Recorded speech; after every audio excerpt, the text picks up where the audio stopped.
Oh, welcome, fellow trackers. I'm Nick Metzger, and my partner, my co-host in crime, is none other than Mr. Sean Abbott. We are so happy that you are here this week. This week being Friday. It's a different day, but we appreciate you being here. Friday, September 6th.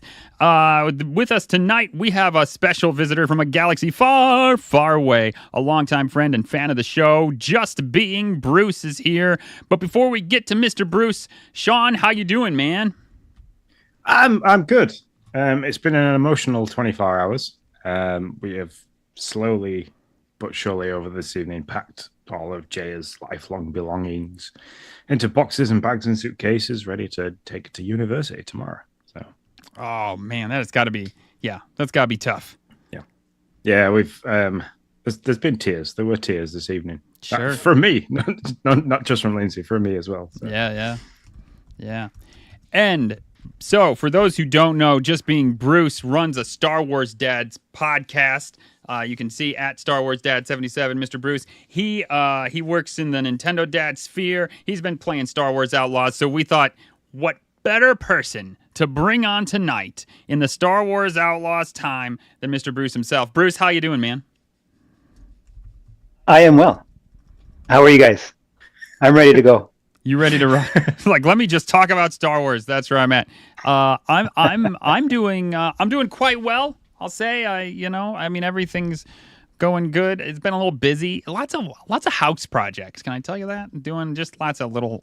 Is it like personal house projects? Yeah. I know everything's a house project in my life, but these are personal house projects. We're putting up some new lights, and then.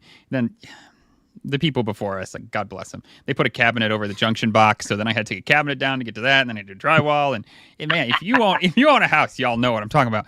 And then tomorrow I got to fix a shed roof because we found a squirrel in the shed. So it's just it's one of those things. It didn't have a gun, did it?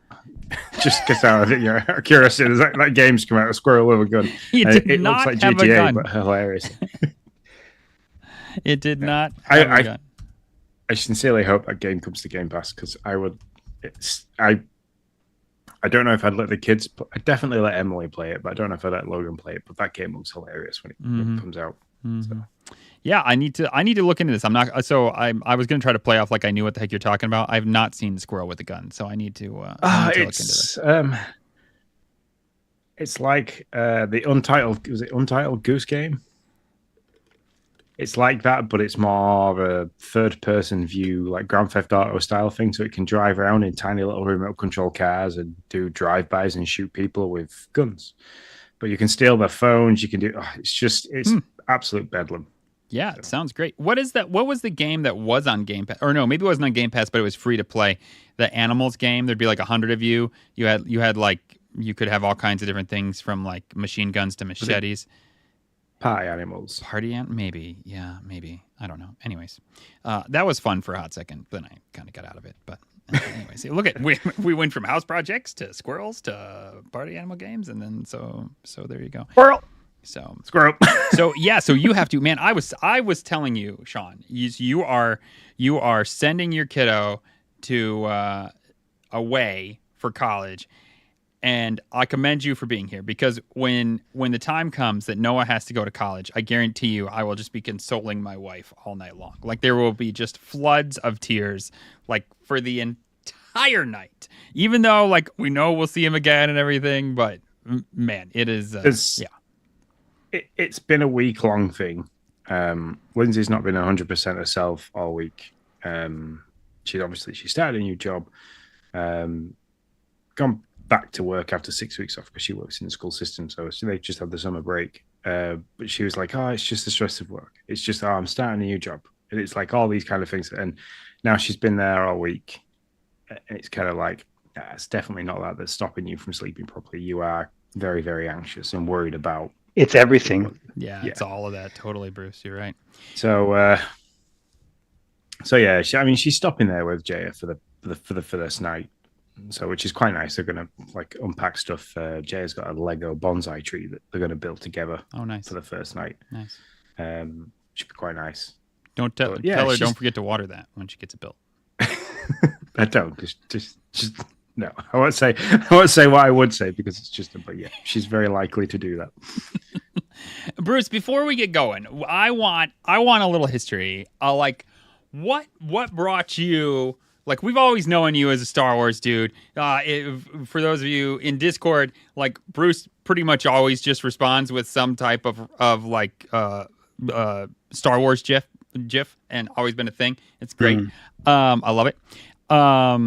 But what brought you, like, what made you a Star Wars fan, super fan? I don't know. I mean, you have a podcast, so you got to be a super fan at this point. Like, what brought you there? Yeah, in 1976, I was born, and then Star Wars came out. So I guess that's what happened. No, I don't know. It's just when later in life, actually, if I mentioned this in like the first episode that we recorded, that later in life I got drawn, like I think in the 86, I just saw Star Wars everywhere, but it grew on me after a while, and then I got hooked. Mm-hmm. So are you? And ever since then, go ahead. Oh no, you're fine. Go ahead. Ever since then, what? Ever since then, I've always had Star Wars. Star Wars, like I always go back to Star Wars because it's the thing that grips me story-wise, and it's very entertaining. Sure. So are you a Jar Jar Binks fan or a hater? No, hater? No. I didn't even let you finish the question. Okay. He's a no, I like Well, look, I'm not a hater. Uh-huh.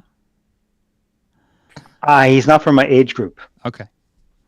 Yeah. I thought you were going to say, I don't hate him. I just kill him with fire. That's all. No, that makes sense. Definitely brought. You said story. Is story like your favorite? Like, what is the thing that you like most about Star Wars?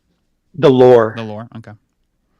Yeah, the canon lore, actually, to be specific. If people are going to say, oh, lore of, hey, it's Chewbacca. Lore, you have lore for like stories that are not canon. Mm-hmm. And you have lore that are written from the director and writer himself. And so I'm more to the movie lore and now comics and show series. Cool. That's good. That gives me a question that I will save for when we start talking about Star Wars Outlaws, because I was kind of interested in some of that as well.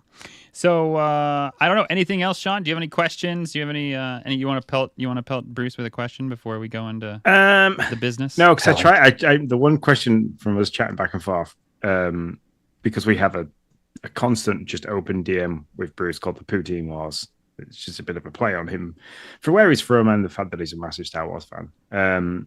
That he has a dislike for Nix, and I tried to get that out of him before the start of the show, but he's told me I have to wait, so I'll be patient. I will take us through the housekeeping. Well, first we do need to point out this is a 3-country podcast. I mean, that's pretty awesome. Like we are literally around the globe. Okay, I don't know. Did you say poutine? Oh, look at that! He's doing it. He just walks around with a bowl of it. I love it. Here in Quebec, and we have poutine everywhere. So Bruce is from Quebec, Nick is from Michigan, and I am from the UK. This is across 3 different countries. I mean, that's correct. Countries, yeah, that's it. So you guys are in the same continent, just separate countries. Yeah, exactly. Yeah. Canada definitely is like, no, we are not even cousins.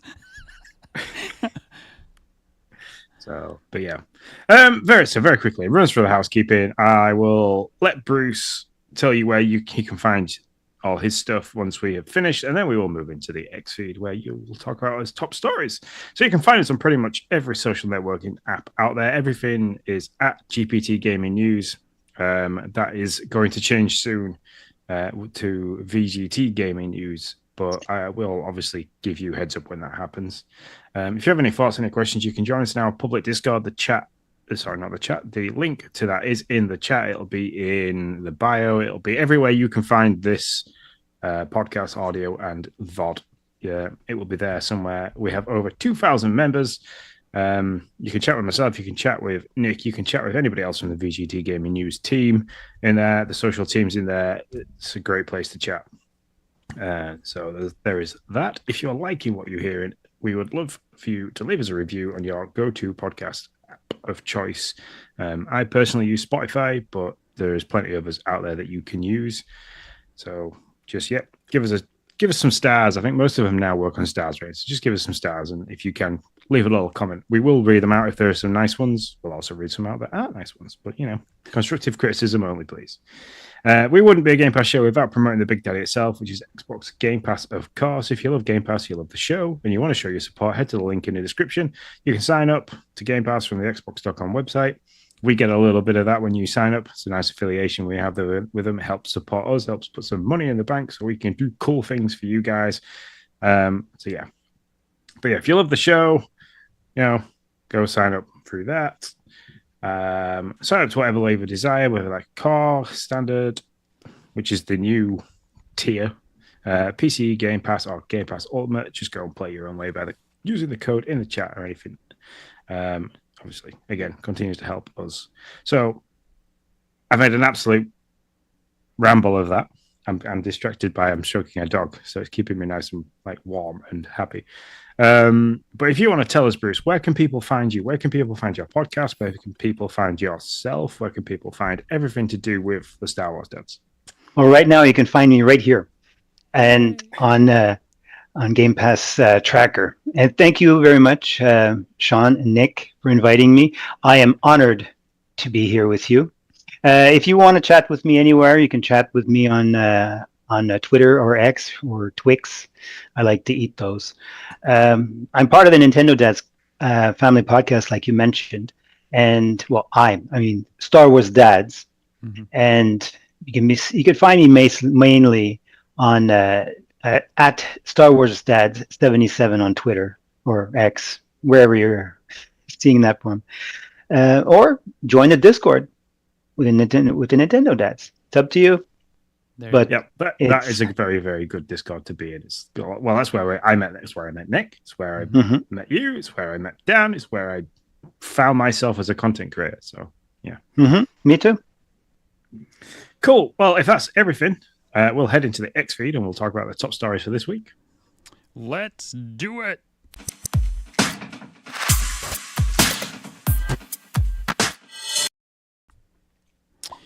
The top stories for this week are, as when I get to them, I'm going to tell you them. It's Xbox's we have 5. Wow, it's been a while since I've done this. We have 5 top stories.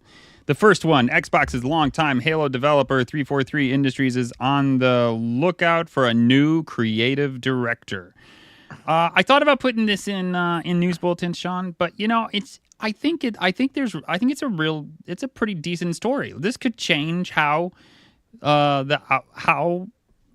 Master Chief looks, right? I mean, as I understand a creative director, they have a decent hand on how those games go. Yeah, when you say how Master Chief looks, I'm assuming you're not meaning him as a character. Yeah, they're going to turn him into Mario. That's what I think. No, I'm just kidding. No. I just mean the direction of the games and how they play and all that. Italian? Well, that's right. He's going to like mushrooms and all that kind of stuff. Fingers crossed. They take, because I know Paramount have cancelled the show for Halo, which is an absolute disgrace. They shouldn't have done that. That show was fantastic. It brought a whole new personality to definitely the game and the lore for me, massively. So they definitely should do something along the lines of keeping within the show. Someone else will pick it up. Another company will, Netflix or someone else, for sure. Yeah, I hope so. Yeah. But they should definitely take the game in that direction as well. Give Master Chief more personality than just this masked badass that goes through space, conquering everything he comes across. They should definitely give him more of a personality in the game. They should give you more objectives. If they made I know we had Halo Infinite, but to me, that still wasn't as open world as things like Star Wars Outlaws is. I would compare it to that because they are quite comparable. In fact, they're in space. But Outlaws gives you just so much freedom, where Halo felt like you were kind of driven in a direction with the ability to take several paths to get to the same point. And you couldn't just you could go off and do your own thing, but it just felt very empty and not filled like things like Outlaws, Assassin's Creed, Far Cry. You can't go far in things like Far Cry without stumbling across a settlement of people or animals and stuff like that. Where in Halo Infinite, you could bounce around for absolutely ages and you wouldn't see anything, and then all of a sudden, yeah. that's why you say it feels empty because there's not much to do. You just have things to look at. Yeah, that's it. There's not many things to do, unless you're doing the story. When you were doing following the storyline, it drove you to the areas of the map that were quite filled and give you stuff to do. So it's concentrated on story and besides anything else. Which most Halo games are very on rails, take you through a level kind of thing. A bit like the original Doom games, like 2016 Doom was on rails kind of thing, and it took you through it. It was a fantastic game to play, like all Halo games have, but you were kind of like on a fixed rail and you were having to take that path because that was the only path they wanted you to take, sort of thing. Yeah, I think so fingers crossed. Yeah, go ahead, sorry. So fingers crossed with a new creative director, they'll take a step back and be like, Halo Infinite was almost like the open world game it could have been, and now they've got the show and the personality they gave Master Chief. They could squeeze a little bit more out of that, hopefully. Yeah. What if they take the show version into a game? I love it. Yeah, that's exactly what I want. Except for the fact that Bethesda will take a million years. I'd love it if they would do the show version. If they give the show version to Bethesda, where you're not Master Chief and you're just like a dude that becomes a Spartan, and you go through that, and then you live in that environment and get to do, and get to do missions and kind of work your way up the ranks and all that jazz. I think that would be great. But I know that if they gave it to Bethesda, we wouldn't see it until I retire, and so that'd be unfortunate. But I'd still be down for it. So you're saying Paramount would fix Halo? Oh, Bruce, I think the way they did it, and they took a lot of flack for it, for sure. I mean, they took a lot of flack the first season for what they did, but they shouldn't have gave up on it. They took a lot of crack. Yeah, there was a lot of crack too.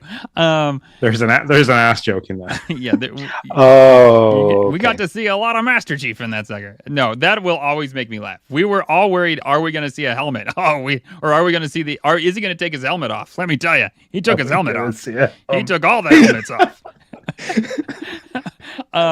So no, it was just funny that was the thing. And in the first episode, they're like, "No worries, let me show you what we're doing here." No, I do think that living in the environment, but moving away from Master Chief is not. And I'm not saying you don't have a Master Chief game. I think 343 can still do that. But I think there's another developer out there that can make a game that's like a role playing game more. You can make your own character and live in that world. Almost like what we're going to talk about in a little bit with Star Wars Outlaws. You're not a Jedi. You're not out there whipping out your lightsaber doing your thing. Don't you even? But you're still living in that environment. Anything else? What's brilliant is you can say things like, "Don't you even?" You say these things and you line me up, and I start giggling. I'm like, no, I can't. We're not that kind of show. Well, there is a laser whip. That she can wield. Not her, no. In another show. Oh, okay. All right, man. I was excited there for a second. I think he has it. Woo. Yeah, I gotta find that.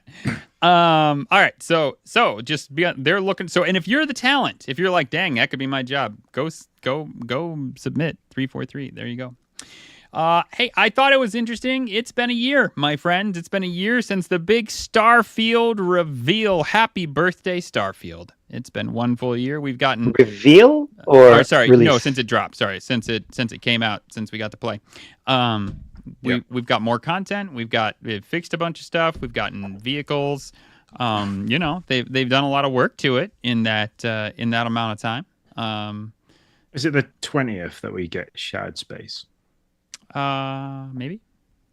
If you say it, so yeah, it's nice. It's nice that they've done one full loop of the Earth, of the Sun, and then we get this new content that's coming. It's meant to be pretty nice, and so it's good that they needed to put quite a lot into this game considering the late launch. But yeah, I still think even with a late launch, it was not what many people expected. Not that it wasn't a good game, but it certainly doesn't seem to be having the sticking power of many of Bethesda's games, like Fallout's, where people are talking about them years later, and Skyrim's and all that stuff. It just doesn't seem to have that.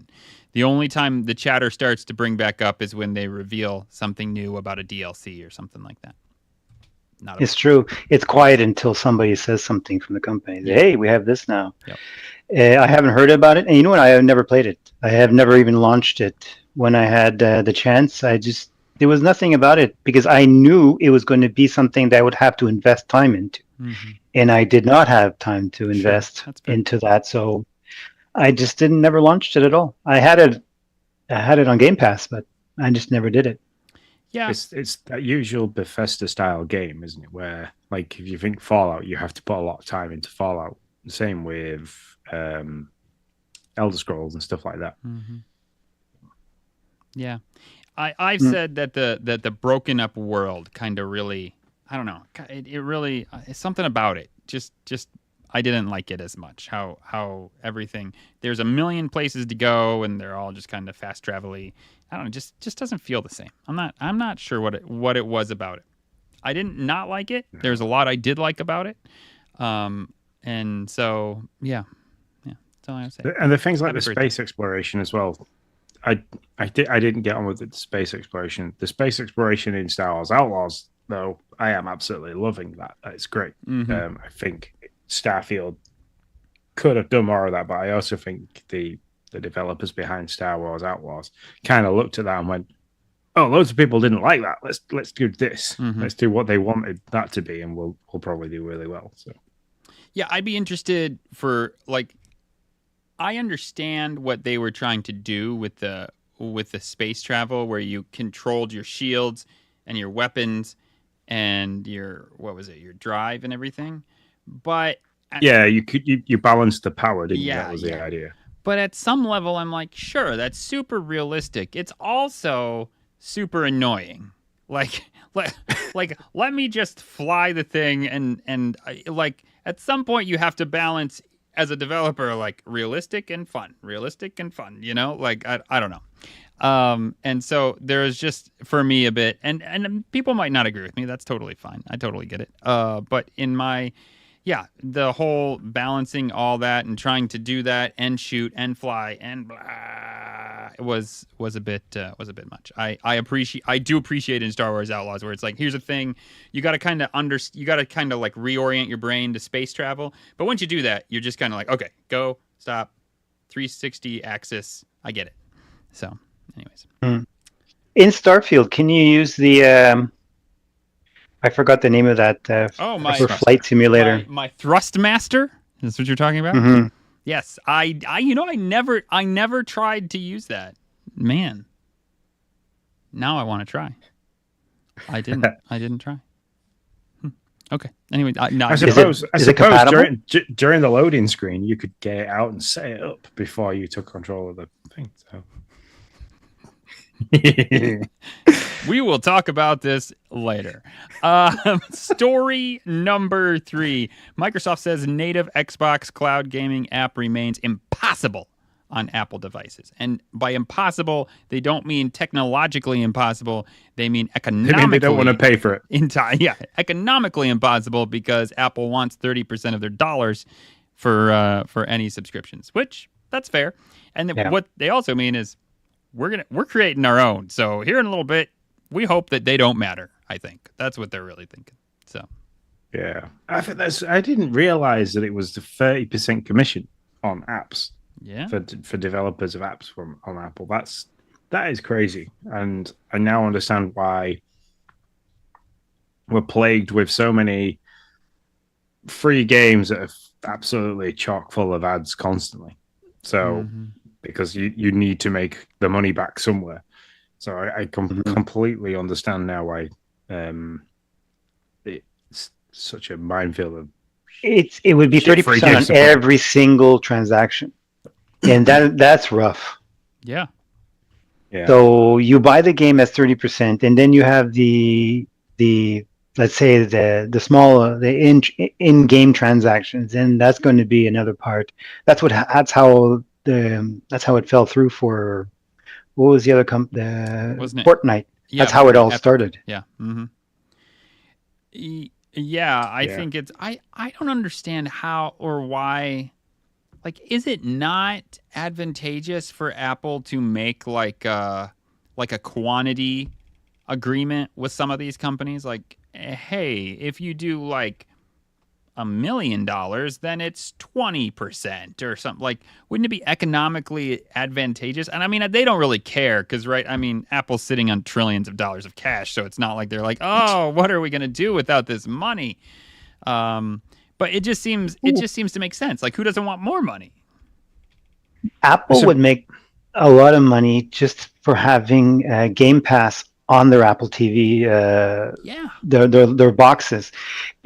Okay, 30% of that. What do you think? Do you think Microsoft would agree to that at least? Game Pass, or do you think it would already existed if they wouldn't mind the 30% of Game Pass to Apple? I think that's why we saw it on Fire Sticks before we've seen it on things like Apple TV boxes. Because Apple TV is still trying to push their games and games Arcade, that they can procure. But I don't know anybody who plays it. People try it, and that's it. It just disappears in the ether. Nobody really plays games. They have first dibs on some games, like was it Ninja Turtles last year, and now it's everywhere. But I don't even want to play because then I have to find a controller. What kind of controller am I going to use? They don't have a specific controller. Never mind. I'll just play Game Pass on my Series S. Yeah. I agree. I mean, we pay for the Apple Arcade, but that's because like the youngest two play quite a lot of games on their iPads and tablets. Oh, that's it. Yeah. So if they're playing them through the Apple Arcade, there's no adverts, so there's no accidental in-app purchases. So we've kind of weighed up already having one child that has accidentally done in-app purchases of up to like £35 sometimes. Paying the $3.99 a month for Apple Arcade is actually saving us in the long run. Plus, there's games on there that I like to play, like Angry Birds and stuff like that. It's just nice and dead simple games. There's a really nice skating game on there that I like to play and stuff. But having the ability to have them without ads and not having to be connected to the internet, that makes them really good, like Wi-Fi free games to play. But yeah, I've used the Game Pass. It's not a side-loaded app, but the Game Pass app on my phone. I don't know what it's called, an API or you download an APK, and it worked fantastic. It was fine, but the screen is too small to play, like on a cell phone to play anything on Game Pass. I've tried it before, and but I guess in a large tablet that'll be more interesting. But you always need internet on it. Well, like let's say if you're not anywhere with with Wi-Fi, so maybe that's why Apple is just holding out. It's like, no, we want the 30%. We're not going to change anything for you. Then we have to change everything for everyone, and then all the lawsuits that we made are for nothing. Yeah. So Apple is just being Apple. And it's like Nintendo being Nintendo. They're just going to be stubborn. Yep. No, and those two companies are very similar for sure. Yeah. And it's never going to halt. Apples and oranges. That's right. It's apples and Nintendos. It's like the same thing. And it's never going to halt the process of cloud gaming for Microsoft. It's like you said, Nick, they are going to develop their own application for it and run it that way. The fact that you can open it on Safari on an iPad and you save it to the home screen and it loads in that way directly is just it's a sideline, it's a sidestep around having an actual application, and it works absolutely fine. Yeah. So I can see why they're saying it's just not economically sustainable. We have a way of people accessing cloud gaming on an iOS device that works. It's not a problem. As soon as Apple begins to make that a problem, that might change the economical sustainability of not having it as an application and paying that 30% commission. But it's got to be impossible for them to make it a problem. I guarantee you, if the way that they were doing it, if they could somehow stop it, I'm sure Apple would have already done it. But for whatever reason, because you're just saving basically a website to your home screen, I don't think there's really a way that they can be like, no, now you can't save home websites to your. I guess that's the only thing they can do. I don't know. It would be pretty crazy, and I think there would be a pretty large backlash. But yeah, it's. How's it working out for you, Sean, with the Fire Stick? It works really well. I think it's one of the best answers to having it as a portable device for any TV, as long as you have an internet connection. I believe you mentioned it in another episode, but I didn't catch that episode. You use the Xbox controller. How is that connected? Just Bluetooth, like it does to your Xbox. You press and hold down the pairing button on top of the controller. It goes into pairing mode, and then your Amazon Fire Stick just kind of finds it. And so it's cloud gaming. Yep. Yeah, it's super easy. It's great. Yeah, so it's super easy to set up, super easy to play. I've had no issues with loading time. It's kind of the way I go for play testing. So if it's a game I might be interested in, I'll play it through the Amazon Fire Stick, because then I don't have to. Can you purchase from there, or you have to go to the store?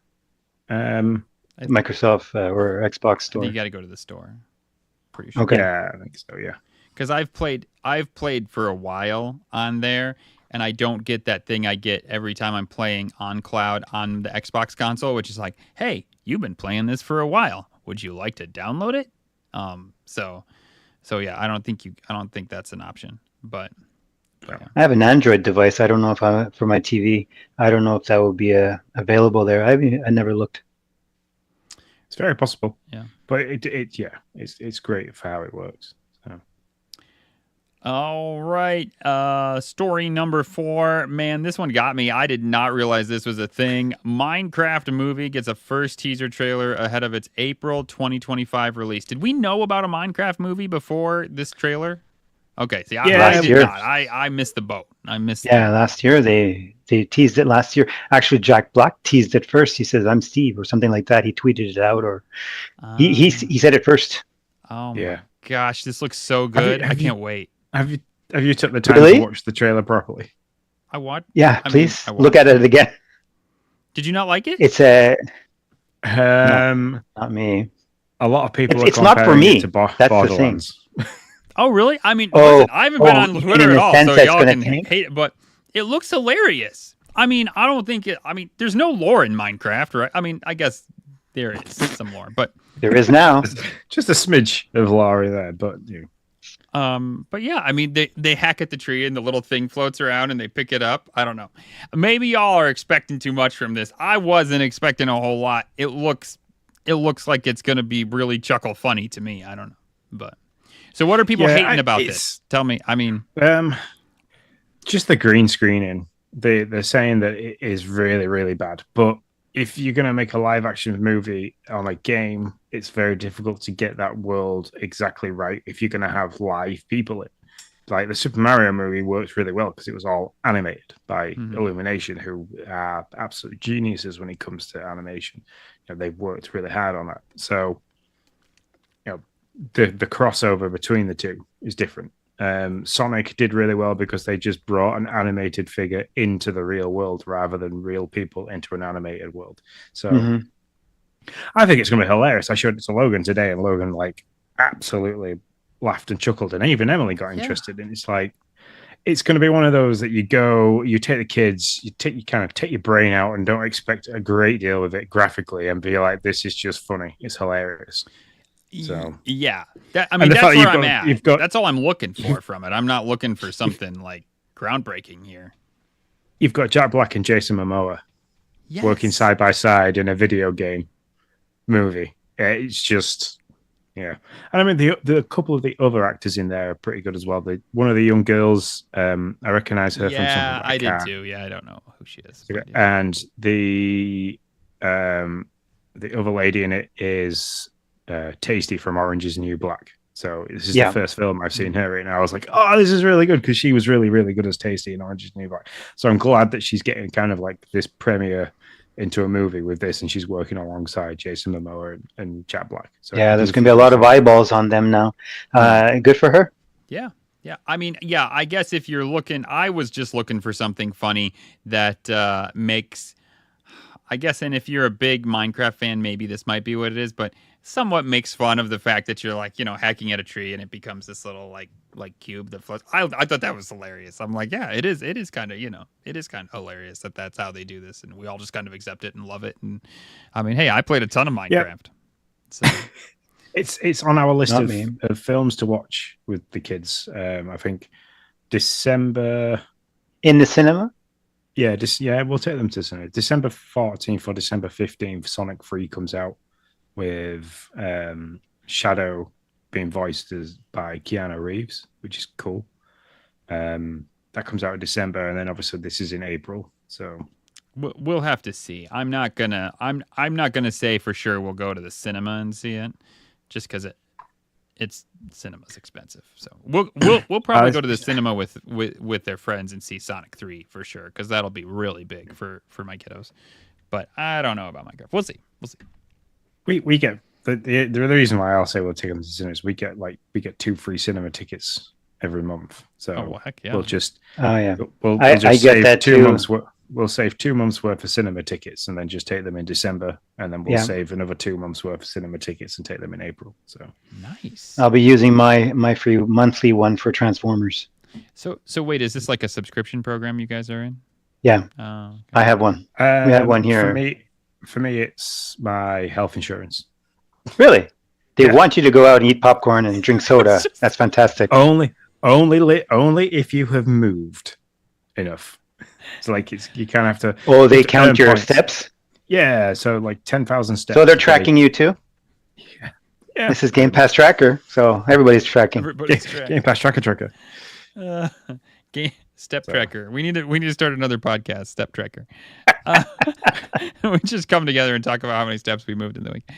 No, I think that is pretty hilarious, but I get it. I think that's a great reward, and I'm happy that you get that. Anyways, moving on. Probably this is a little bit older, so you might be like, well, yeah, we all know this. But anyways, Xbox has added a couple of Discord features. If you don't know, it's now easier to get updates when one of your Discord friends is playing, chatting, or streaming. Now you can jump into voice chat with them or watch their stream, all on your Xbox console without having to use the Discord app on PC or mobile. I feel like that's a radio. Even if they don't want to? Even if they don't want to? Yeah. This is. Even if they don't want to, you just jump on? You just jump right in. There's nothing you can do about it. Bruce. I've streamed to our Discords before, and yes. It doesn't tell people that you're doing it, but now it has the ability to do that, which is actually quite nice, because then you can just be like, oh, I'm playing this game, but I'm sat here not talking to anybody, and I fancy somebody chatting. You can, if you've got a pretty active Discord, you can chuck it into the Discord, and then people are like, oh, that's pretty cool. Alerts, you get alert. Yeah. There you go. Oh, that's like mainly an invitation, though.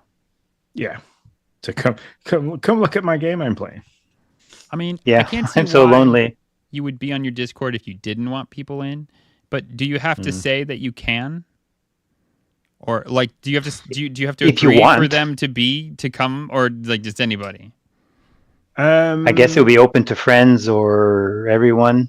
I think it's open to everybody that's in that. Discord. When you stream from the Xbox console, you're gonna have to try it then.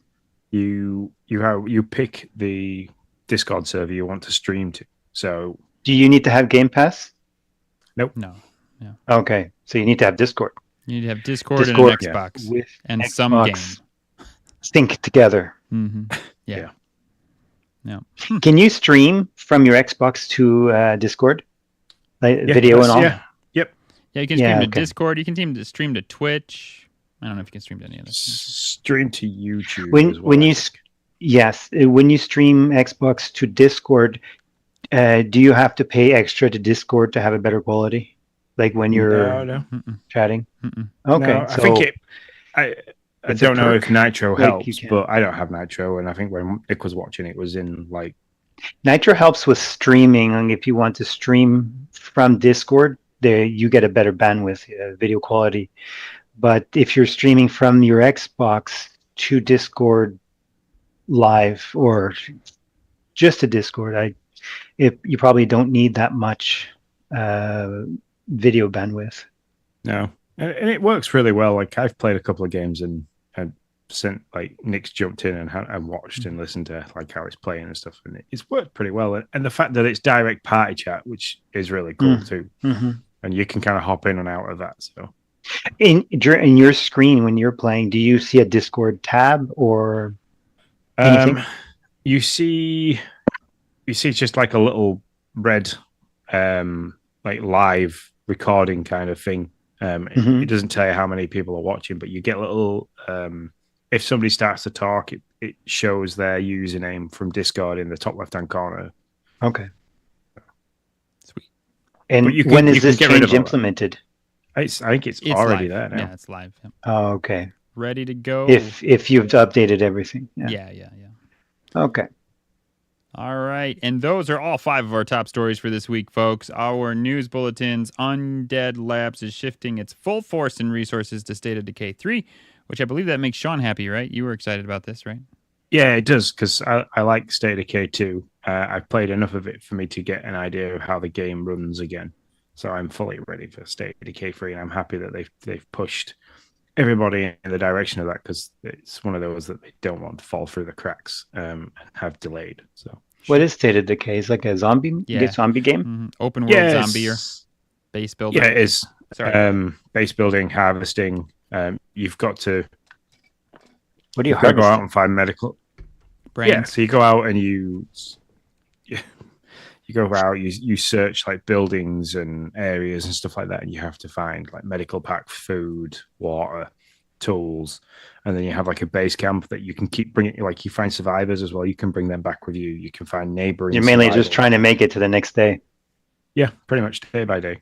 There's a hunger way of doing it. If you get bitten, you lose the ability to use that character, because they have to go and kind of get a band-aid cure to stop them from being as infected and things like that. It's quite good. Why is it a big thing, a big headline that they're shifting all their focus and resources to number 3? Just because we've had a couple of games that we saw in the summer showcase, which this was one of them, that have already fallen foul of the dates and have been delayed and pushed back. So I see. So them saying that, we're aware. Yeah, this one isn't delayed, but for them to turn around and say we're shifting our focus to this and this alone for now, tells me that they're serious. Yeah, they're serious and they want to hit that date. They don't want to fall foul and catch some bad press. Yeah, we don't want bad press. Never. Xbox never has bad press. And because I can't go a week without saying Hogwarts Legacy. Hogwarts Legacy sequel is a big priority for Warner Brothers in the next few years. So there you go. So they're putting all their focus and resources as well. Yeah, now that the Quidditch game is out. Yeah, pretty much. That's true. Now that the online multiplayer Quidditch game is out, which I actually have heard good things about, but I haven't played it myself, so I don't know. But is it on Game Pass? No, it is not. Unfortunately not. Otherwise, it would have swallowed some time for Nick. Hogwarts is not on Game Pass yet, is it? No, Hogwarts has not been, and I don't think it will probably. No. Well, it might be down the road. I could see it coming on down the road for a while, but right before the new one comes out. Yeah, pretty much in 3 years. Mm-hmm. Yeah. Mm-hmm. Do you think they've already started, or they're? Yeah, they've definitely started. Yeah, for sure. They got it. There any more updates for this legacy one? Hogwarts, is there any more updates, or that's it for them? I think they'll be done. I think they're moving on. I think they moved on pretty quick to Quidditch. They had that kind of planned out. I think they were like, that one came out. That's why it wasn't in the game. Yeah, that's exactly why it wasn't in the game. Everybody was wondering why it wasn't in the game, and that's because they wanted people to go and play that one. And like I said, I think I read Pure Xbox's review, and they said it was a competent sports game. So. I mean, do you think they actually had Quidditch in the original game in Hogwarts Legacy, and then they said, "Oh, let's separate that and make some more money"? Maybe, yeah. I mean, I wouldn't be surprised. So, is it visually the same, or it's like more? No, it looks very much like Hogwarts Legacy. I mean, I haven't played it, but from the screenshots that I've seen, it looks okay. You haven't played it. I thought you played it. No, I haven't played it. Not Quidditch. I played the heck out of Hogwarts Legacy, but. All right. So those are that's all of our top stories, all of our news bulletins. On to our feature story, which is the meat of the show, which I'm very excited to talk about. Star Wars Outlaws. We're going to talk about this before we get into the dashboard. I think it's the poutine of the show, not the meat. Yes, that's the poutine. It's the poutine of the show, and I'm very excited. I don't know, Bruce. Why don't you kick us off with what your thoughts are as the Star Wars dad, and let us know what you're thinking. Since I'm an outlaw, as you say, I'm really enjoying this game. I get stuck. I slam my head against the wall. I have no idea what I'm doing. This is my first stealth game. So I slam my head more against the wall. And then I change walls because there's a hole in this one. And then I figure it out. And then I get through, and then I stumble, and then I fall, and then I get caught, and I start over again. I'm enjoying it immensely. Have you been playing, Sean? You have, haven't you? I have. I've put about 8 or 9 hours into it now. You know what? Hours mean nothing to me because you can spend 10 hours in one section and not know how to get out. I have spent 10 hours on. People have been saying that online. Oh, I played 5 hours. I did this. That means nothing to me. I don't know where you are. You could be anywhere because there's 3 different factions that take different timing for everything. It means nothing. You could play 5 hours and never touch the main quest in this game. That's the most fantastic thing. And that's what I've done. Did that. I have spent lots of time pissing off the Pikes. They really do not like me at the moment. But I'm really, really good with Crimson Dawn. I'm in with those. I've got ND95. I found him. So I'm at that point in the game. So I've just got the hyperspace, so I can now get to the different worlds. I've literally just kickstarted that quest off and gone to the Nebula. So not me. So let me back up for a second. Star Wars Outlaws, in case anybody doesn't know, and they just happened upon this podcast. Star Wars Outlaws, obviously a Star Wars game where you play as what is her name? Kay Vess. You play as Kay Vess, an outlaw it's in the environment and lore of Star Wars, but not necessarily in the storylines, I guess would be a way. It's canon. It's canon. Okay, it is. I'm sorry. It is. It canon. is now. It is now canon. Yep. So what is canon? So it means it's the official story. Okay. Storyline. Okay. That is a great question. Hold on, let me finish kind of a description of it here, and then I would love to hear more about that. And so it's an open world. And you play as a bounty hunter, and you can take on. There's 3 factions. That's what we're talking about: the Pikes, Crimson Dawn, and the Hutts. And you can help one, and it'll hurt your reputation in another. And you have a fun little pet called Nix, which I don't really know what it is. It tells you in the lore section, but I don't remember. So speaking of lore, now definitely Bruce. So this is canon. And so I don't know. How do you feel about it? Do they do a good job with it as canon goes? Yeah. Yeah. Oh yeah. It feels like Star Wars everywhere I go in there so far. I've actually haven't gone off the main planet yet. You start off in one planet, right? Mm-hmm. On Cantovite, where she's from, and then you fly to another one. And I'm still stuck on that planet. I still have to do things. I haven't had much time to play, but every time I play, I'm stuck. Mm-hmm. There's a lot of stealth. I'm not used to the stealth. I'm getting caught. I send this Nix, his stupid little animal, gets stuck in. And Sean wants to know why I don't like Nix. Yeah. Let's go there. Nix is okay, but I guess it's a glitch or something, because if I'm around the corner and I want to send Nix to what do you call that? To make a noise, like to make noise or something. Distract. Distract. Thank you. To distract. Usually, it shows you a line or a path that he's going to go, and I choose the path, and then he runs into the wall, and then he falls and makes a noise right beside me. I get caught.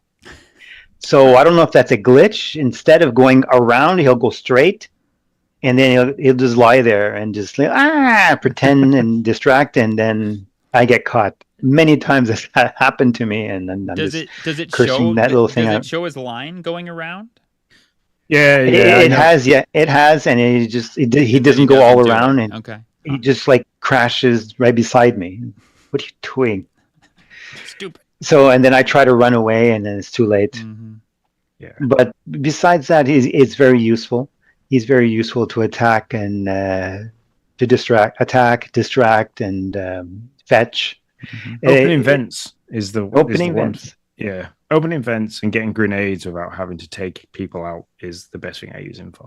Well, why do we get grenades if you can only hold 3 at a time? Well, that's where you have to go and find all your different materials. This is the This reason crafting. why I'm It's crafting, Nick. It's crafting. It is like there's some of that. I'm really enjoying it. Like, Yeah. I don't know anything much about the lore of Star Wars. I've watched the films. I'm with you there. I haven't watched any of the extra shows and stuff that's come off the side. You got Jabba the Hutt, right? Yeah, He's Mm-hmm. in the films.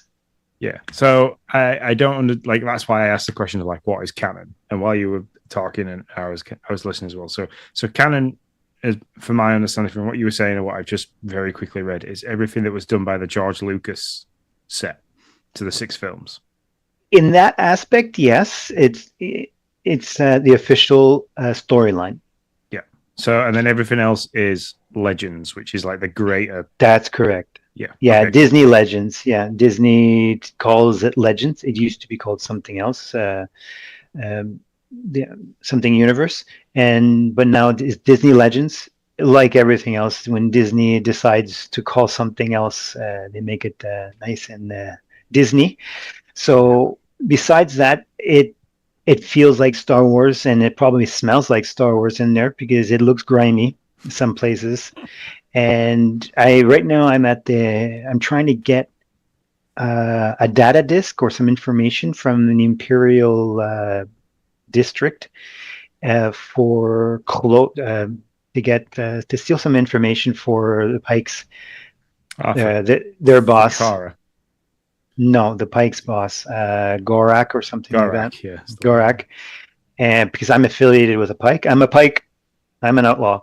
So, and I'm trying to get in, but I need to splice, and I haven't got my crafting yet to get splicing ready. So I'm still going around here and there. So I noticed that there was areas I wanted to get into, like there's areas with rocks that I can't break.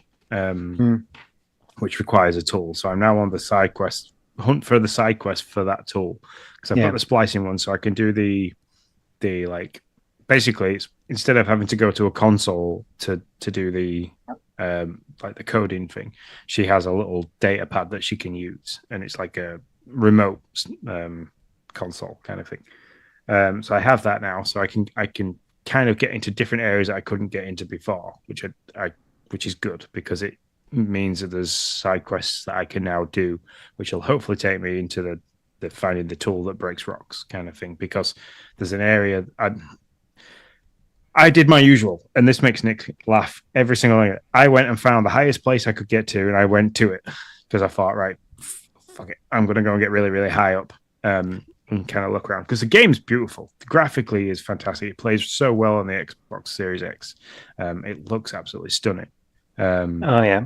And I'm often finding, like, in the cutscenes where, like, you're taking treasure out of the box, or you found an item that's quite important, it'll span and it'll make you look at all the land behind K. And I'm like, this game is stunning, which is what I link to Star Wars. I've always linked great scenery, fantastic sets to the Star Wars films, stuff like that. Yeah, so I'm enjoying that. I agree. I'm enjoying the speeder. Been a massive fan of the pod racing. That was my it is fun. part. It does feel good though. It feels like you have speed. That's what I enjoyed about that as well. You're on the speeder, you see like things. It's not just a pop up and moving slow. You see the hair moving. You see the clothes moving through the wind. It feels fast. So besides looking really nice, it feels nice too. It feels like Star Wars. They didn't miss. I don't think they have missed yet in this game. The sales hasn't been as much as they wanted it, but it's going to grow on people. People are waiting. It's Ubisoft, right? People are waiting. They're waiting for the price to drop a little bit more, and then they'll jump in. because those prices, they're varied a lot, right? In Canadian, it was $89.99 just for the basic version, and then $140 for the like all dressed, and then you have the ultimate version or something like that, the premium version when you subscribe to Ubisoft Plus, where you have everything. It's all top loaded, but as you play, you don't really need everything all at once. You don't really need to pay the big thing, the big amount of money, unless you want to play 3 days ahead, which what I did. And so I had to. You had to, because it's either that you're going to get spoiled online. So,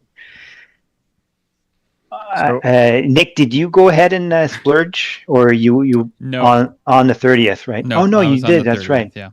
You didn't know that the 27th was available. Yeah, no, I did. You could get that with Ubisoft Plus. Is that? Did you have to pay? Did you have to do Ubisoft Plus and pay like? No, just Ubisoft? No. I pre-ordered it in the store. Oh wow! All right. I pre-ordered in this what's it? GameStop.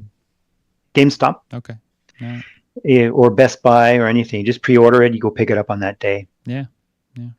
So I think you've gone in the same way I've gone, haven't you, Nick? What have I done? So what did I do? Have you paid for the 1 month of Ubisoft Plus? Yeah, I did the Ubisoft Plus. Okay, that's what you did. Yeah. Yeah, I did that same thing. So for me in the game, I'm enjoying it. I like the stealth. Sean, you did the spaceship one, right? Because you can fly now. So you fly up into the thing and you have to go through the spaceship and do all this stuff, and you get Bosniak, right? Yep. Okay. Bruce, I'm gonna tell you, man. Yeah. When you get to the finals, it's not the final stage actually. It's somewhere in the middle. It's the big open area that you get into where all the guys are around. I redid that like probably 15 times before where on the main planet that you start on? No. It's the spaceship. Oh. I don't think you're there yet, but it's the spaceship one. It's an Imperial fuel station that's just off the first world that you go to once you've stolen the spaceship. So if you get there, Bruce, and you get like super stuck, don't feel bad, because let me tell you, I redid that thing. Did you redo that at all, or like the I mean, there are a bunch of little rooms, and the little rooms are easy because it's like, okay, it's pretty easy to grasp what's going on. But then when you get to the big room, and it's like there's like 50 alarms around every person, and so it's like every time you do something, somebody's hitting an alarm, and it's like, did you go high or did you stay low? I ended up coming out, then going around, going low under the thing, and then under this does not make any sense. Under a ledge, there's 2 guys right there. I took those guys out. Then you go around the section and you hit a camera with you have Nyx take out this little yellow thing which hides the camera. Then you go around the camera and up. That's the way I ended up going. Okay. I tried to stay high, but every time I'd get caught. So I stayed high, and I used the grapple and swung between the TIE fighters.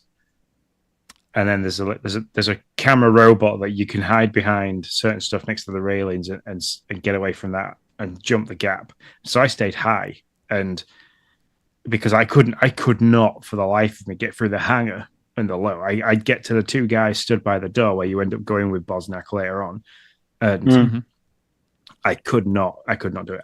I even the start of that mission, I think I redid it at least 20 times. And that was just getting past that first woman that's looking, she's like taking count of something, and then she like walks to. I had to do that one. I had to do that one a handful, yeah. Mm-hmm.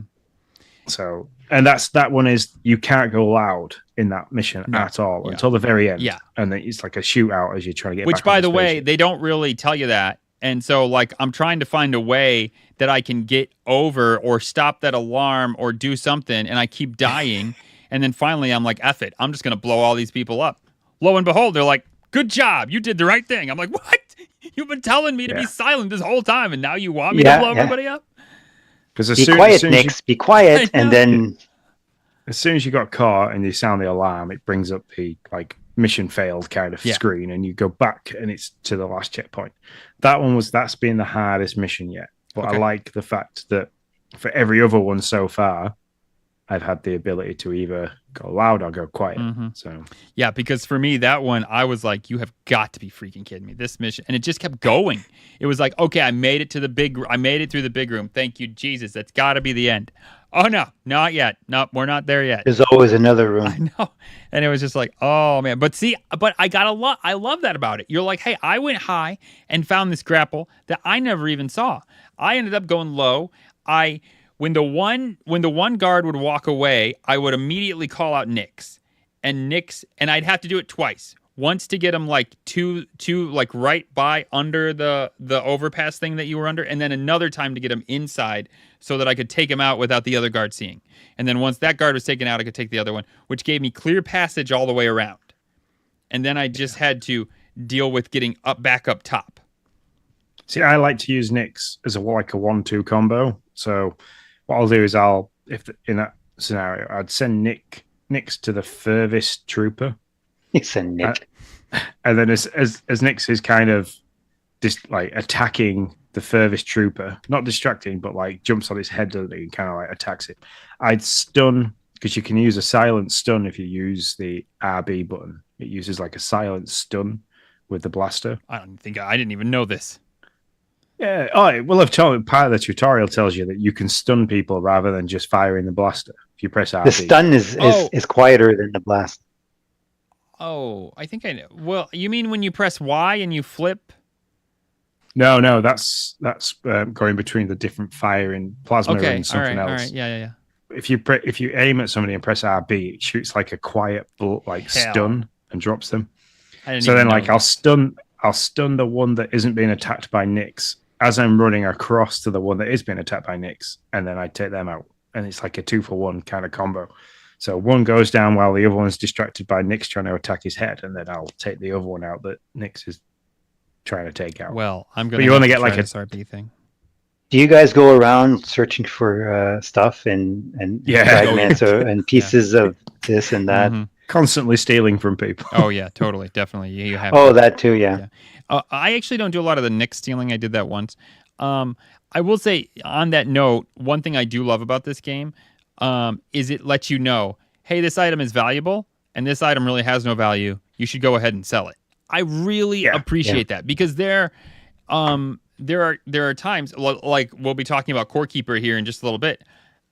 I don't really know what's valuable, what's not valuable, what can I sell, what am I going to need to use to craft later. And so like I got this guy right outside that'll buy anything I have, but I just don't know. I'm like, well, what if this is a crafting item? And I'm like, crap, I wish I wouldn't have sold this, because now I need to go find all those pieces. And so I love in this game that they're like, listen, just go sell that. It's not, that's what it's meant to do.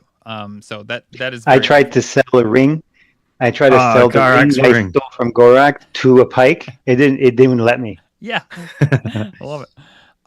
I will say on the missions, like they're a little jumbled. I think they could do a better job to direct you. So like I had a Waka mission for the updated speeder part, and so I clicked on that to have it track me, but all it kept doing is bringing me back to Waka, and then from there I had to go into the mission and find out, I need to go to Jaunta's Hope to find that person. But like, I wish it would have tracked Jaunta's Hope instead of tracking Waka. So there are some things that I think could better serve quality of life things that would be pretty easy to change, that I hope they do.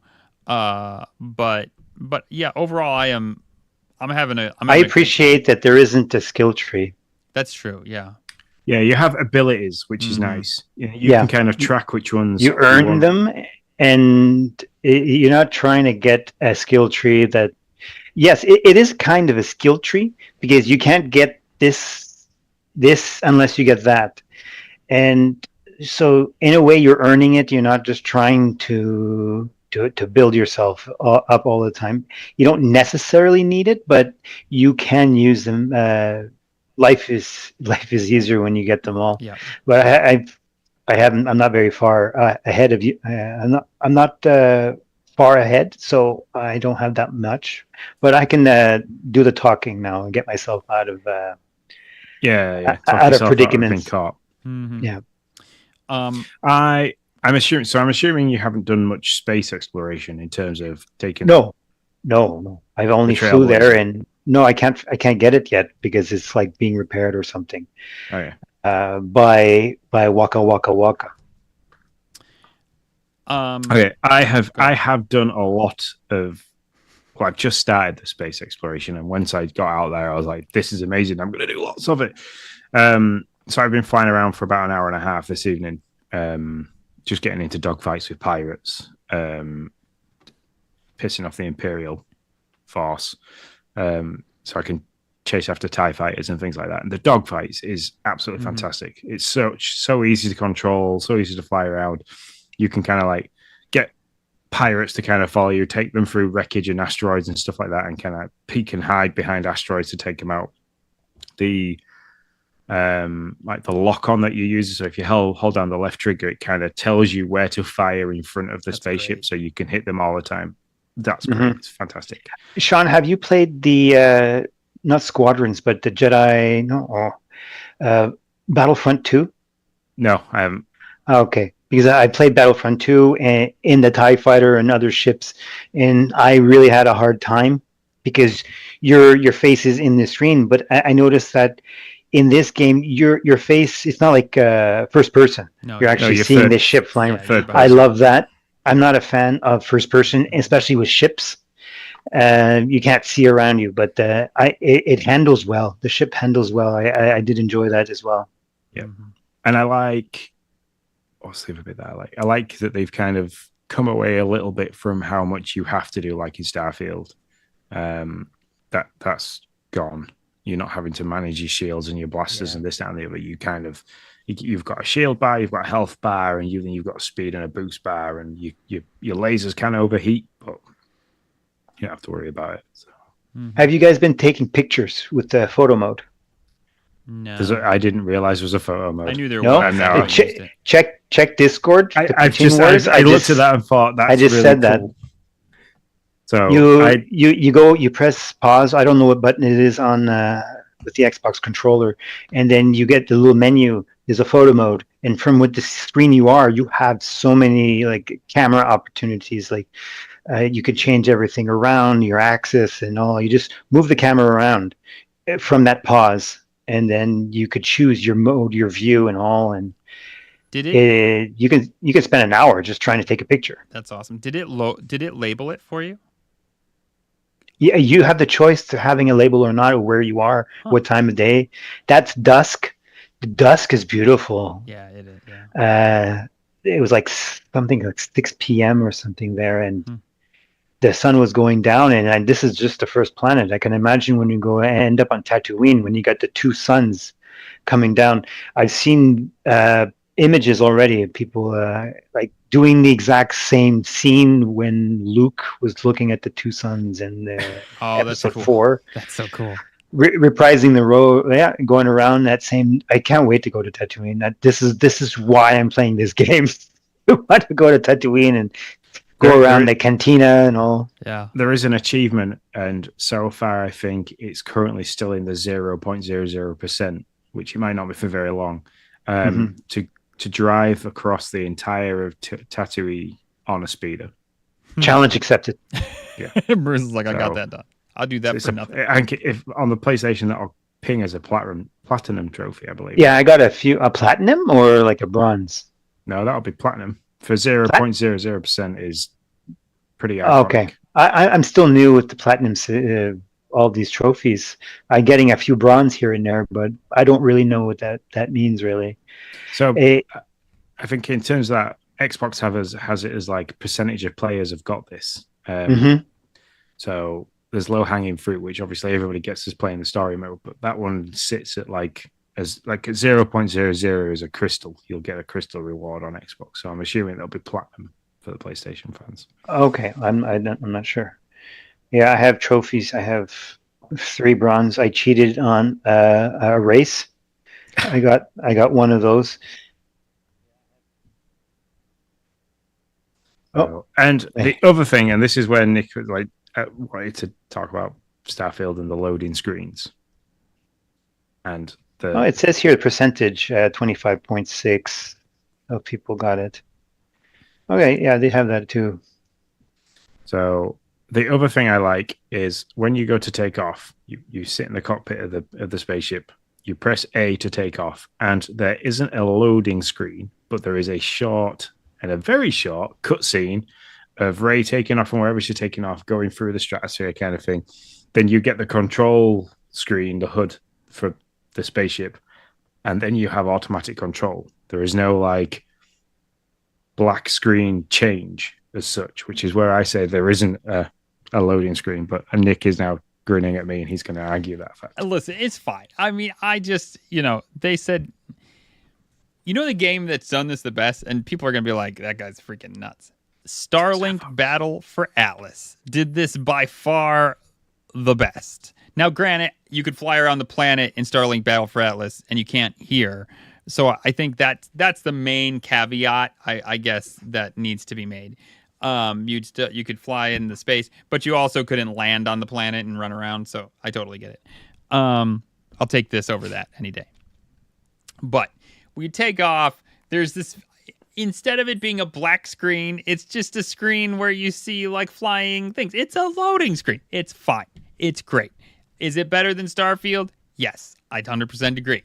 But I'll give you that. But it's still a loading screen. Like in my head, when they were like, no loading screen, I thought we were just going to be flying straight to the planet. I really thought maybe there was like planet flight, which would be cool. But yeah, but it's fine. It's fine. Yeah. But it's also a loading screen. But anyway, the thing is, you've got a mixture of people here. You've got like Bruce, who is a massive fan of the lore of everything to do with Star Wars, which is why he's here on the show and talking about this. Because we wanted somebody's perspective who was such a fan at the level that you're a level of it, of a fan of it. Sorry, to kind of describe your take on it and what you feel they haven't done right. And then Nick, who you have played more games like this, like Starlink, Starfield. You've played. What about Assassin's Creed? People have been saying, "Oh, it's similar to Assassin's Creed" before it's released. Do you guys ever play Assassin's Creed? I said that initially. I would take that back and say it's more like Far Cry. Actually, it feels a lot like Far Cry. You find a base, you sneak yourself in. You might go south, then you can try to shoot your way out, but it's going to be a whole hell of a lot harder. You do the objective, you get out. Like it feels like Far Cry actually to me. Now that I've played more of it. I did initially say I thought it was like Assassin's Creed. There's Assassin's Creed pieces, but I feel like it's much more like a Far Cry. I don't know, Sean, what do you think? Yeah, it plays, and this is what I really like about it, is it plays like Far Cry, but it isn't like Far Cry is get to this base, take this base out, then it'll give you a certain percentage of the area. Go to the next base, take this base out. It's kind of like you happen across an Imperial base, like just a little Imperial outpost, and you have the choice of, I can take it if I want. I can go in and take the 500 credits that you can get from it and a couple of bit of like crafting items that you might need, or you can just go past it and it's not going to bother you. It doesn't give you anything in the game. You take the people out there, you go back to it later, there'll be more there'll be more Star Troopers there, sorry. So Star Troopers, God, that's a completely different film. Stormtroopers, I apologize. They will be back there later on. It doesn't matter. It doesn't change the output of the game. So in that essence, there is a small amount of it being like Far Cry, but it is far from Far Cry. But they've just done so much right with this game. Nix is a really good companion to use, apart from the flaws that you've dealt with. He's better than BD1 from Fallen Order and Survivor. It's more useful than that one, than from the other little robot guy, and he's actually cuter. You can pet him. Hey, yeah, that's all the internet needs, Bruce. As long as you can pet, then you're good. That's all it needs. Have you done any of the QuickTime events with Nix yet? Have you tried to feed him? No, I haven't. I tried to go into a restaurant yet. I'm not there yet, I guess. I tried to cheat in Sabak, and I failed. So I don't know. It came up. It said press Y. I pressed Y immediately, and it was like, nope. So I don't know what I did wrong. But no, there's so near near the Crimson Dawn district in the the main market thing that you go back to for Marigold. Yep. There's a restaurant in there, and you can kind of sit down with Nix and you order some food, and then like there's a lot of quick time events where you start eating with Nix and like you have to and Kay eats and stuff like that, and you have to hit Y. You have to. Are they eating spaghetti and then they almost kiss? It's almost like that, yeah. They're eating some kind of weird popcorn dish with potato and things like that. It's really strange, but once you've done that event, you keep that, and so Nix will do different things. So it's a bit like a charm that you can get for Kay. So like the dish that I've got now, Nix will kick grenades away from me if somebody throws a grenade at me, which is quite useful. Oh wow! Oh yeah. So there's little quick time events in there and stuff like that. I like the lack of the skill tree, but there's obviously abilities that you can chase. I like as you're wandering around, you'll just half listen to a conversation, and if you then stand there and listen a little bit longer, you'll be getting you'll be given an extra side quest that you can go and like kind of take up on. Oh, I did that. I did it a few times. It tells you to listen in. Now you have like a little prompt at the bottom to press something to listen in, to lean, and then you lean in, and then you hear something secret, and then you go around. You can track it too. Yes, you have the little tracker where you are, north, south, east, west, and then you can follow it. I love that. It's like a little bit of hand holding. You don't have to guess where this place is, or you hear, oh, they're cheating at the racetrack. That's how I won the racetrack. Say, oh, let's bet it all, and I won. So I'm a cheater too. That's what they call outlaws, right? That's right. So they've done a lot. Like I played the pod racing game. So I'm going to go through the Star Wars games I've played. The pod racing game, a little bit of Battlefront, but I didn't get on with it. The one where you played that young Jedi guy, I think it's the most recent one before Outlaws. I can't remember the name of it, which I didn't enjoy. That was too... Right. Jedi Fallen Order? Either that or Survivor. Well, it's the same. Okay, so yeah, that one I really didn't enjoy that. And then the only other Star Wars game I played was like X-Wing versus TIE Fighter in like the Windows 95 days. That's awesome. So yeah, and I loved X-Wing versus TIE Fighter. That is like when I'm comparing dogfights in space and stuff like that, I compare them to like having to use a joystick, like I used a Thrustmaster, and the version of Thrustmaster that was around for the Windows 95 back when I was like 8 years old. And it plays so well, and that it's kind of combined the best parts of Star Wars games that I enjoy with best parts of other games like Far Cry and things like that I enjoy, all amalgamated into this one game that's really well delivered. It's beautiful. The soundtrack is fantastic, and it's not overpowering. Like when you're going into different places, there isn't just the same sound all the time. It's very well orchestrated, and it's not a loop. It doesn't loop so fast. Yeah. I'm absolutely captivated by it, and it's not very often I can get that from a Star Wars game, but I am. I will probably, depending on the news that comes out of when Skate's coming out from, but that's from EA, so that won't be with Ubisoft. So I'll probably cancel my Ubisoft Plus subscription and buy the game outright. That's what my question was going to be just now. Is that the reason? Is this the reason why you both picked it up on with Ubisoft Plus for that reason, just in case you're not enjoying it? For me, yes. Yeah, I mean, I was gonna buy it until Sean was like, "Do you know you can get it for $17.99 for right now?" And so, yeah, I bought it for. I just did that. Figured I'd see how far I can get, and then see if I want to buy it or not. I'm not 100% sure.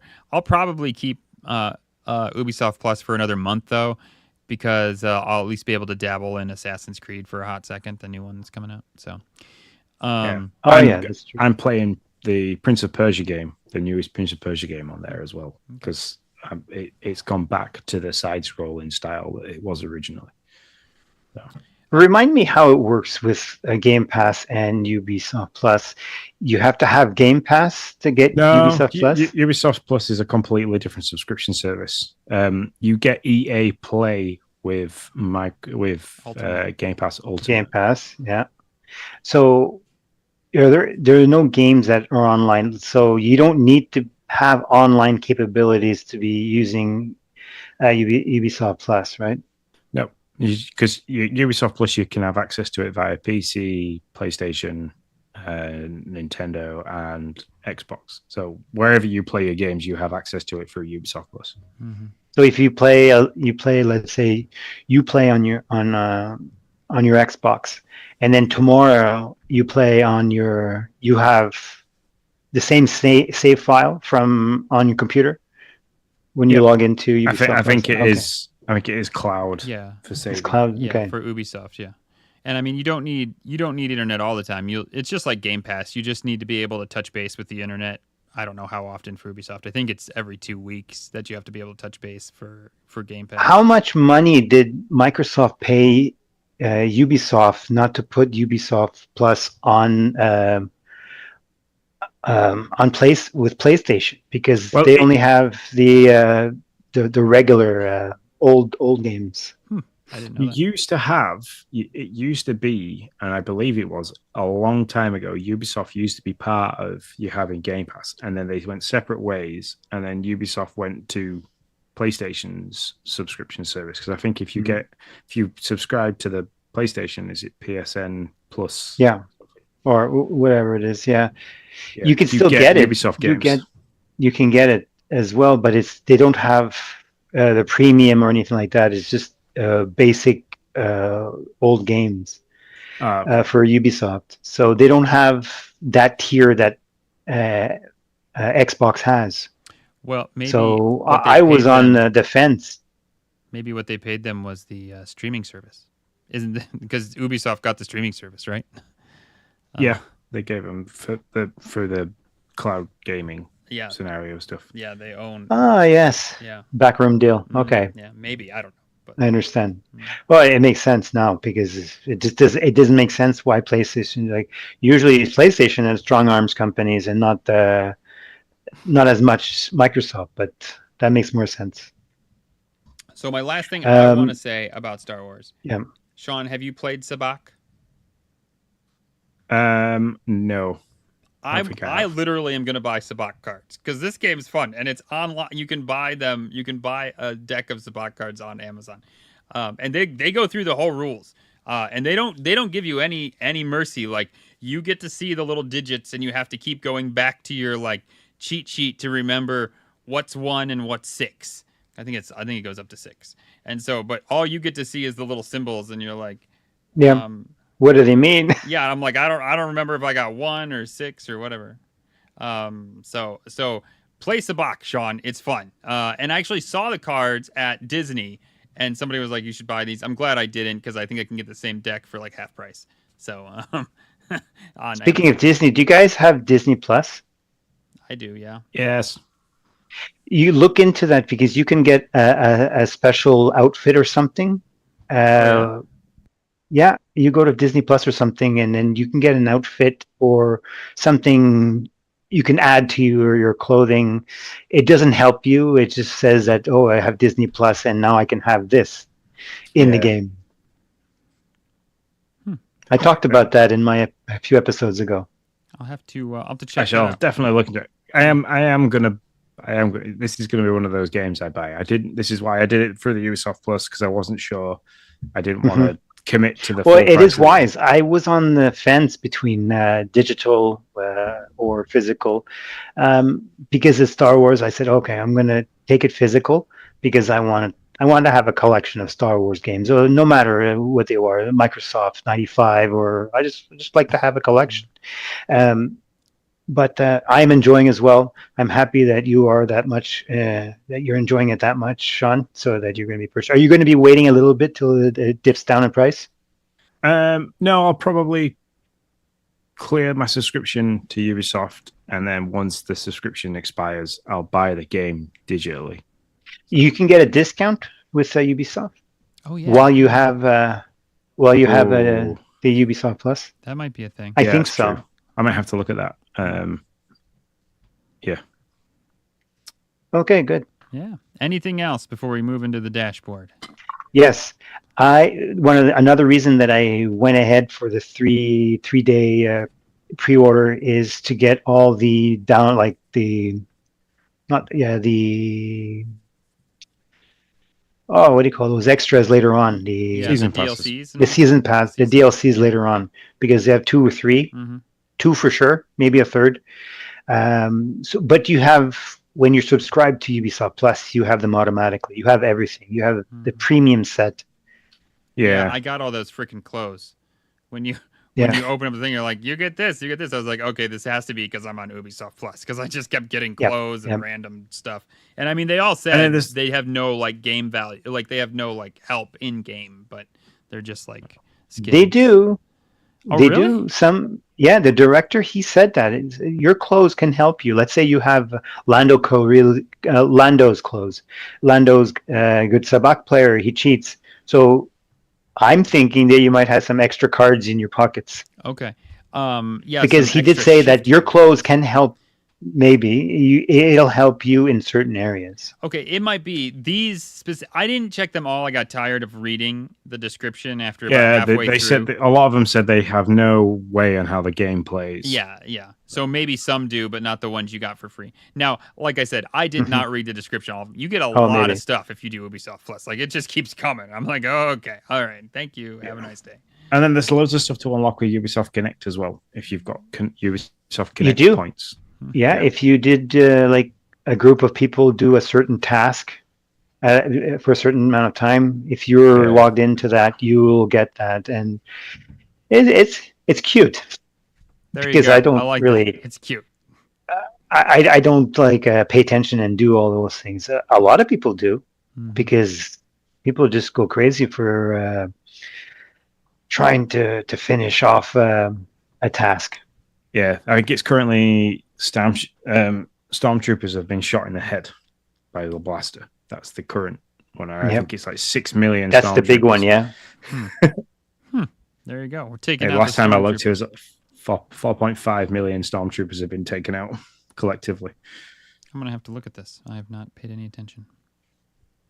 Sean, I'm happy you're buying it. Nick, you should buy it. All right, I will keep that in mind, and if I do, it'll be all on your recommendation. Say that. Okay. All right. Or my fault, one of the two. It's fair. All right, off to the dashboard.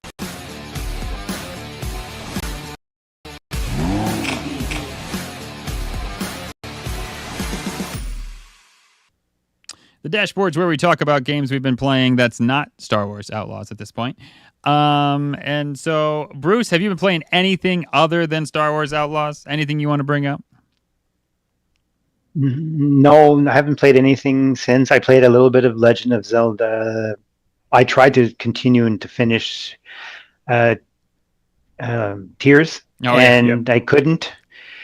And then before that, I've actually completed a game, and I haven't completed a game in a long time. That wasn't Star Wars. It was Little Kitty Big City. Oh yeah, it's a fantastic game on Game Pass. Mm-hmm. Yeah, I couldn't let go of it. When I come home from work, I do a little this and this, that, and then I would just play. Like every night I was playing, get this, get that. It was fun. Mm-hmm. And that was the last game I played on Game Pass, and then I let it lapse because I didn't see myself playing any other games on Game Pass. Yeah, well, you got Star Wars, so I get it. Yeah, for sure. Yeah, that was coming around the corner, so... Mm-hmm. Are you, just very quickly, are you going to get the next Legend of Zelda game when it comes out? Because I think that comes out on the 9th. No, I'm going to be busy. Okay. Wait, that comes out on the 9th of this month? No, 29th. Okay. Okay, 29th. Okay. 29th or 30? Yeah, it's the end of the month. Not in a few days. But no, I'm not, because I would if there wasn't a Star Wars game. Okay. In my last episode, in our last episode of Star Wars Dads, I came up with the thought. It's like Star Wars is out, and a new Zelda game is coming out. The last Star Wars was coming out. A Legend of Zelda came out, and it was like, and before that too. It's like, hello, what's going on here? It's like Star Wars Zelda. So. It's very odd, but no, I'm not going to buy it. My kids haven't asked for it, so No, I'm gonna wait. I like Cool. it. All right, Sean. What about you? What have you been playing? I played a lot of Star Wars Outlaws. Other I also played some Core Keeper, Uh-huh. which I have some questions about. Let's just do it. It's the only game I've been playing. It's either Outlaws or Okay. Core Keeper. So let's just do it. So we can What's hash it the out. objective of the game? Like, where do I go? What do I have to do? 'Cause It's a Minecraft-esque. What's the objective of the game? So I don't. I do believe there's an objective because there's these little like augments that you're supposed to put in this stone. I haven't found any of them yet. I think it's probably a rather long. Have you did you pull out on the map? That map is freaking huge. Oh, that map is huge. Yeah. And I did the same. I looked at the stone statues and I was like, what the hell do I do with these? Mm-hmm. It was bringing up menus, but it had no description for what these menus did. I was like, right, okay. So I started punching at walls, and I was like, okay, you can punch through the walls. You don't have to have tools, and then It's a lot easier. I found if that you could have, tools. a lot easier. It's like Terraria, but a top-down version of Terraria mixed with Minecraft, mixed with Stardew Valley, because there's the farming aspect of it as well.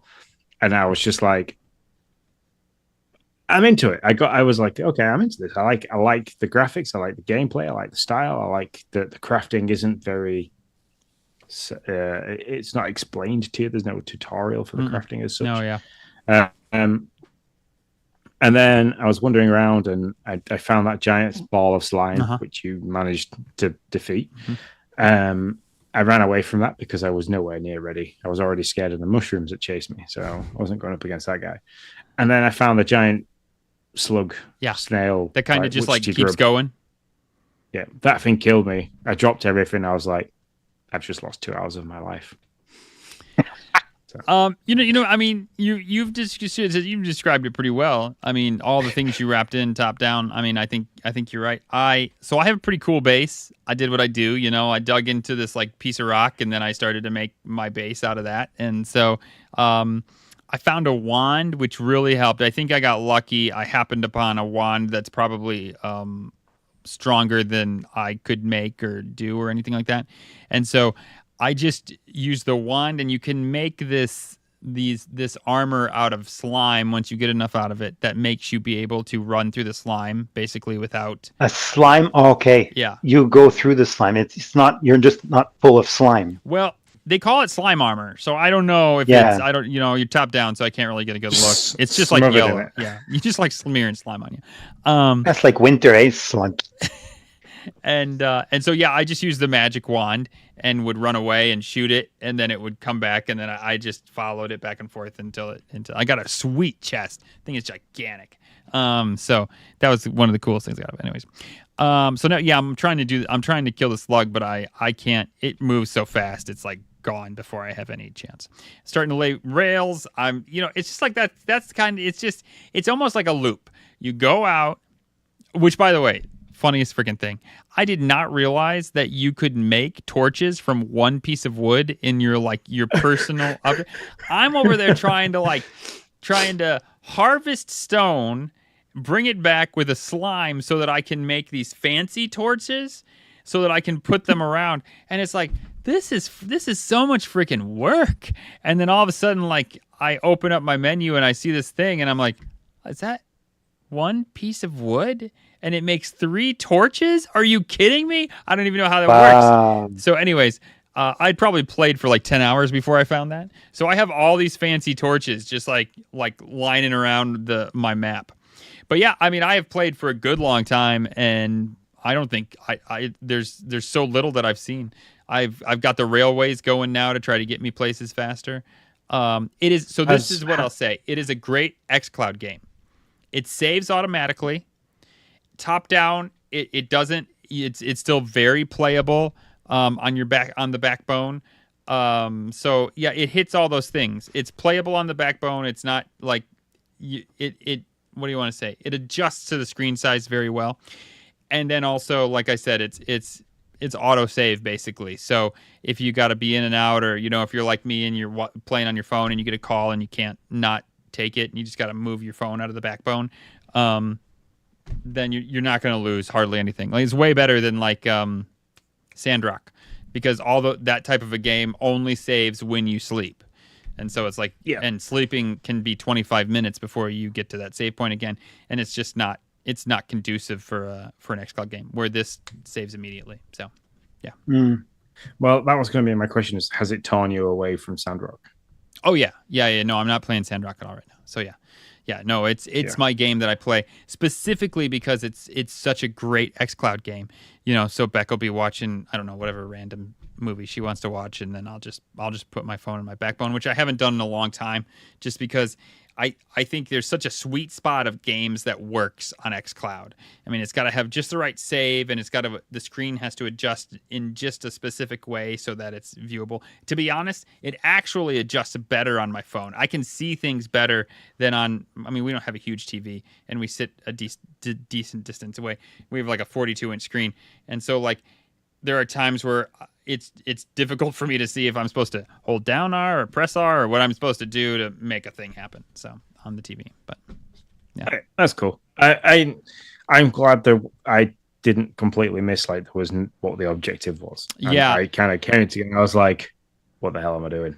But I'm glad it's not just me, and the game is like that, and it wasn't that I just skipped through things too quickly. No, it's a don't tell you, explore and find out and have fun kind of game. I mean, I just found out. I found 2 extra little circular pads. I just realized those were teleportation pads.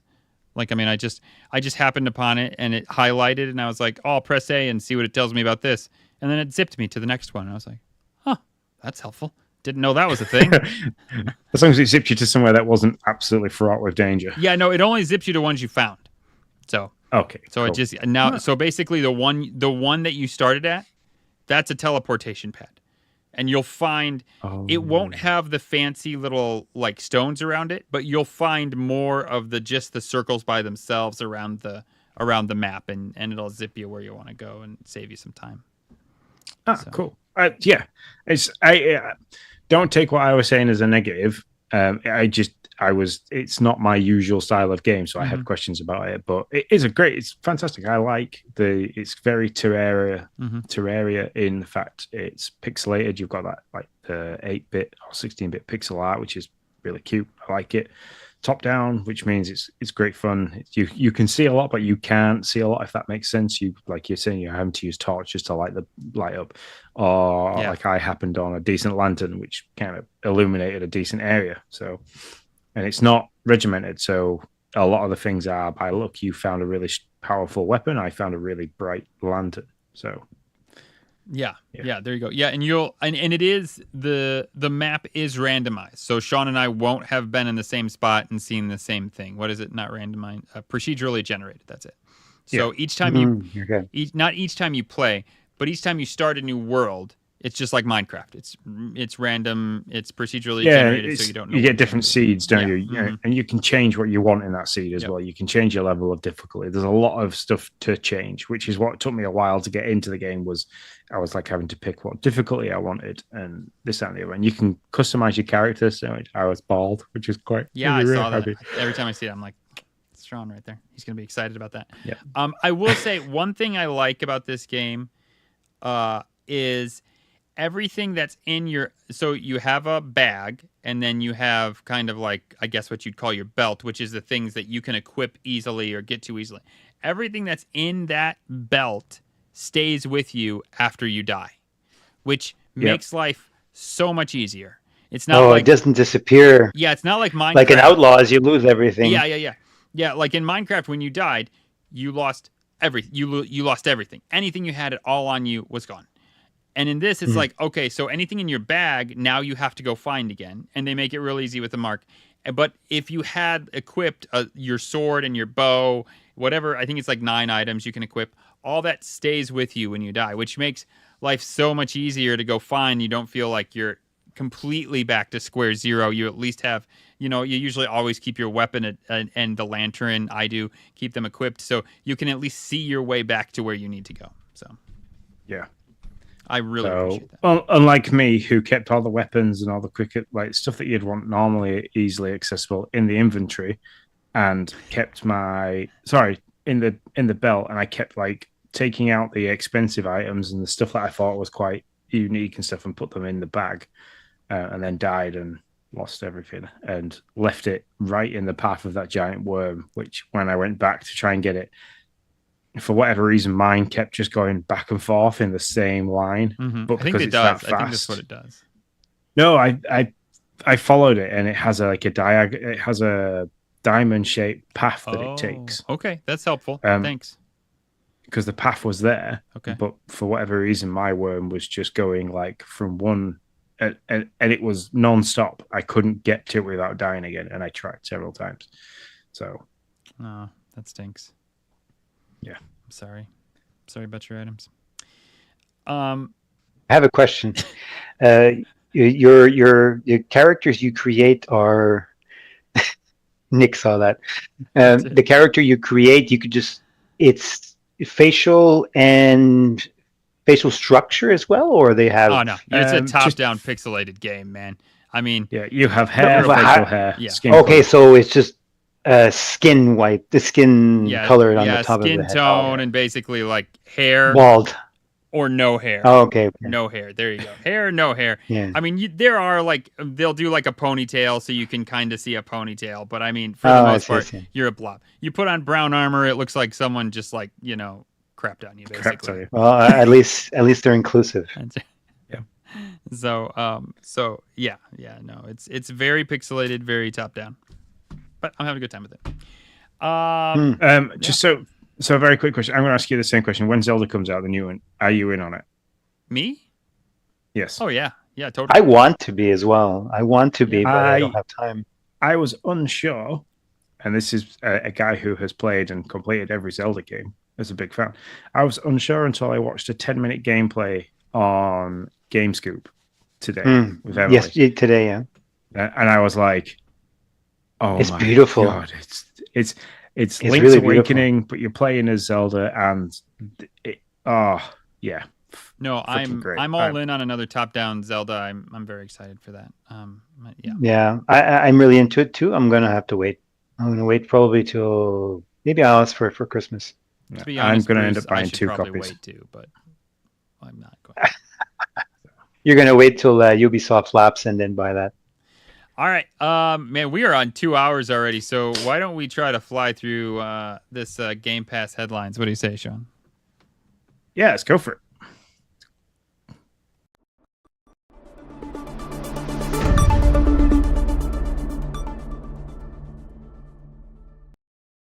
Not gonna lie, I forgot my Stream Deck didn't work. Stream Deck? Yeah, Stream Deck. Okay, so here we go. Starting September 3rd. What was September 3rd? Is that a Monday? Star Trekker. No, it's a Tuesday. Tuesday, September 3rd, out everywhere. Star Trekker. It was Trucker, not Trekker. That's a different game. Star Trucker, available on day one with Game Pass. Hop into the driver's seat of your rocket-powered big rig. I wanted to play this. I forgot about this. As you haul cargo, scavenge for salvage, and interact with an eclectic cast of star-hopping truckers in this Americana-infused journey on the ultimate open road space. And then Wednesday, September 4th, this Wednesday, so out now.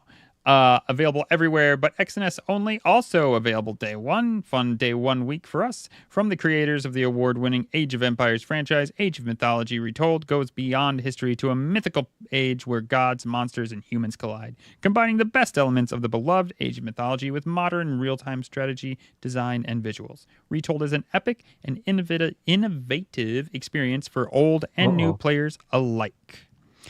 And then lastly, this week, just yesterday, Thursday, September 5th,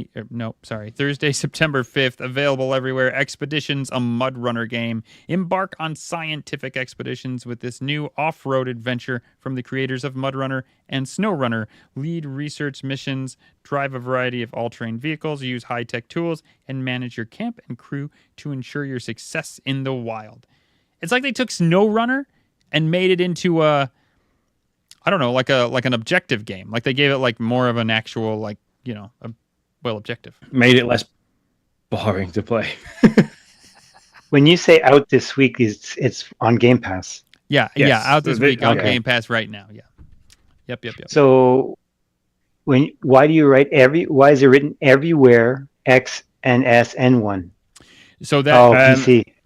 so everywhere it was PC, cloud, console, but then when we say everywhere, but X and S only, it's PC, cloud, console, but only on the Series X and S because the Xbox One era has been slowly pushed out. If it's everywhere without XNS only, you can play those games on your Xbox One. Oh, I'm sorry. The screen was shortened. I thought it said one.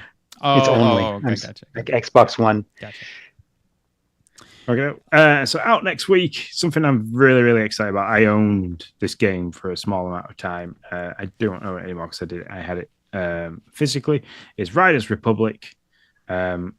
Such a fun game to play. I'll quickly run for the blurb now, which is jump into the Riders Republic massive multiplayer playground from snowy mountains to arid canyons.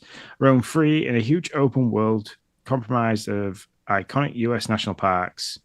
Grab your bike, ski, snowboard, wingsuit, and explore a sports paradise where the rules are yours to make. What they haven't added in there is there's now skateboards, there's BMXs, mountain bikes, road bikes, gravel bikes, wingsuits, speed, snowmobiles, ski, snowboards, sleds. It's like Steep on steroids. It's an old game, right?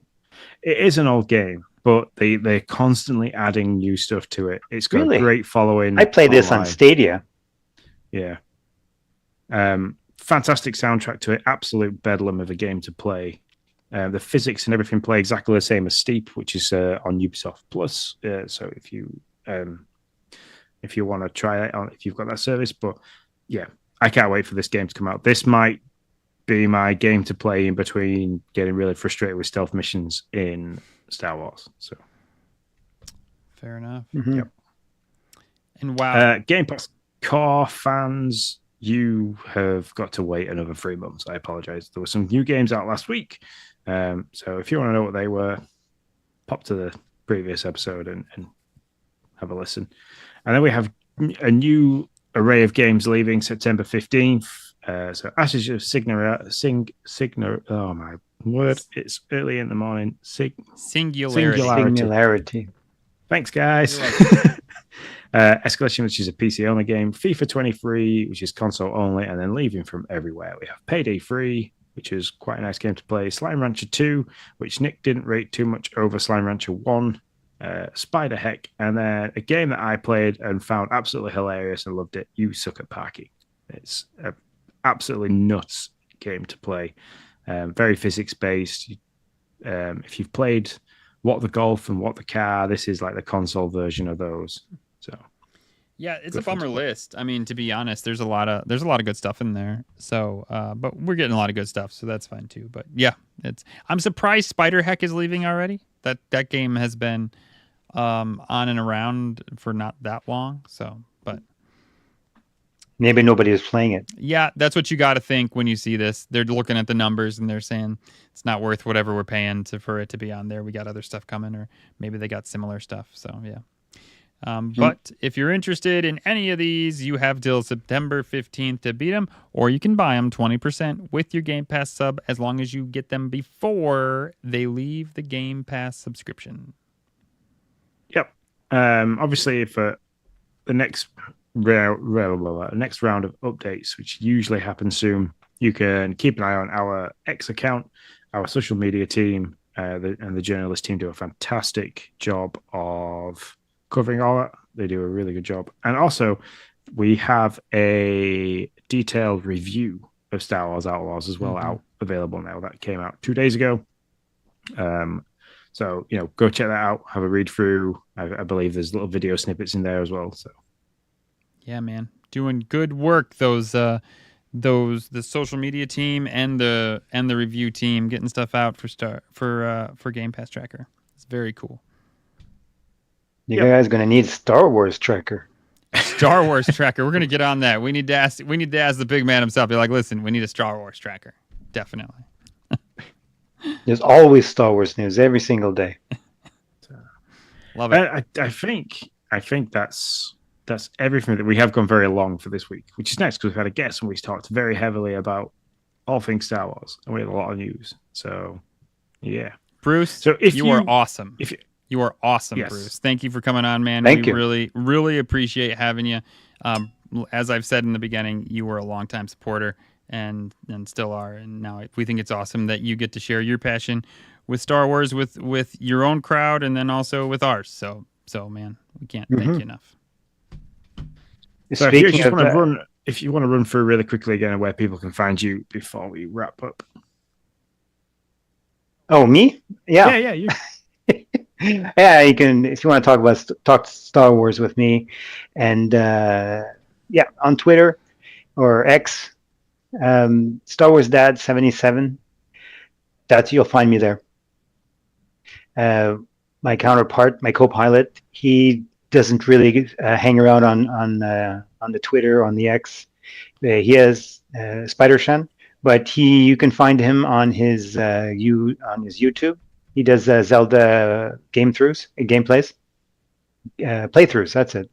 Yep. And you can find me as well on YouTube, streaming, and our show on Twitter is the same as Xbox. No, sorry, Xbox. I mean, we're not on Xbox yet. On YouTube and on Twitch for streaming video games under Star Wars Dads. You'll find us there. There are some old Star Wars Dads names, but they're not being used. So I added a 77 because that's the year 77 Star Wars came out. That's cool. So that's easy to find me there. And since Zelda's coming out, I've been hard at work and crafting those Triforces again. Oh yeah, that's right. That's awesome. Just really quickly. So where can people find your audio podcast? Is that? Yeah, everywhere there's podcasts, audio podcasts. You can get the video podcasts on Spotify, the audio podcasts on Spotify. Thank you for asking. I always forget about that.